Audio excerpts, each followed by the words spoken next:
Ah, it's time to grab a bowl of something, fill a cup, and just chill out for another lazy seasons Saturday. Today we look at Variety Films' Maine Seasons disc, which begins with a pre-show documentary, Why We Farm, where we get a series of cute little moments of various farm animals and some machinery.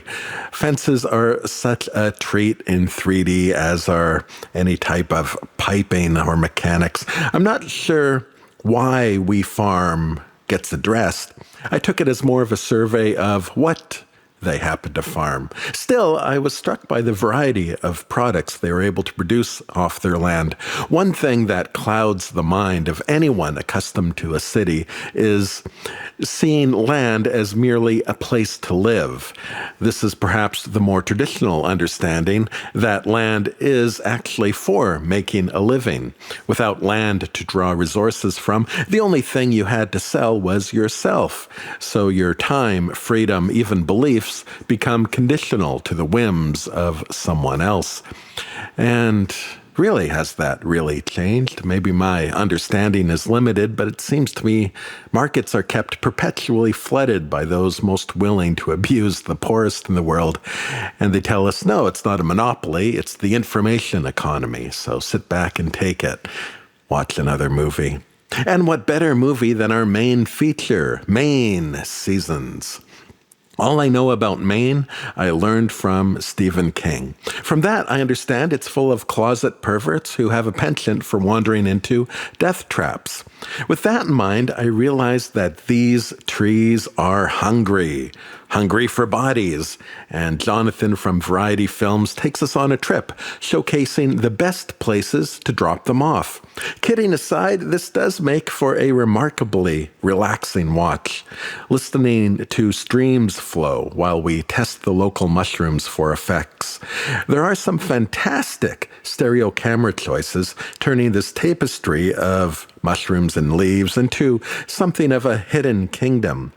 Jonathan does have a knack for finding the best stick, but this one is made special by all the human touches. Maybe it's natural that a person should respond to people more than they do rocks, but I found the statues, gardens, and paths through the woods comforting. There's something fascinating about the wild, but somehow it seems incomplete without cultivation. Wild is hostile. Cultivation is partnership.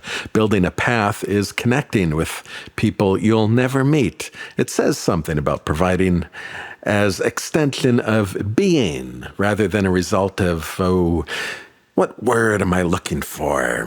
I can feel it, but I just can't grab it. Coercion? I don't know. That doesn't sound quite right.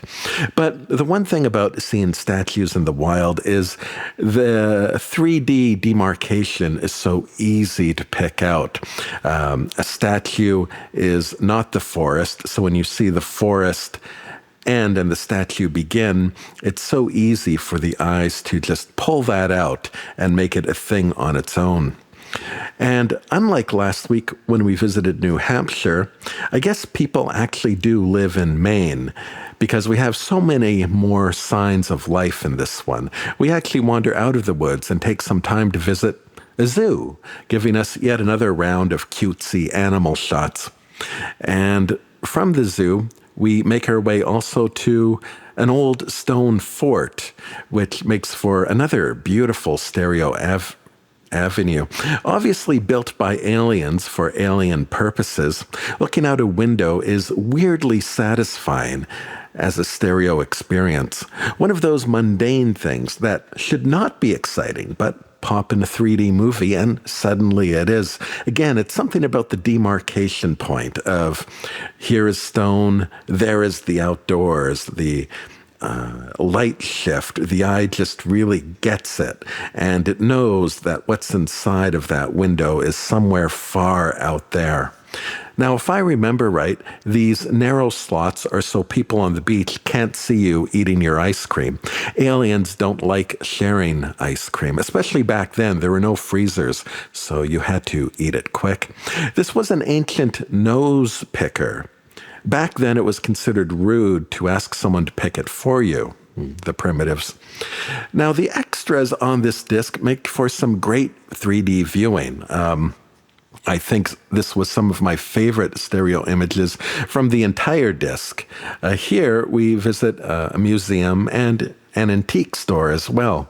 Here's one of those aliens that built the stone fort. Notice how many eyes it has. It sees in multi-dimensional stereo.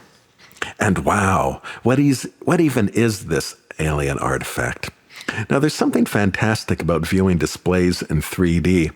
It somehow brings the little miniatures life size, and it looks like something that we can actually run around in and play with.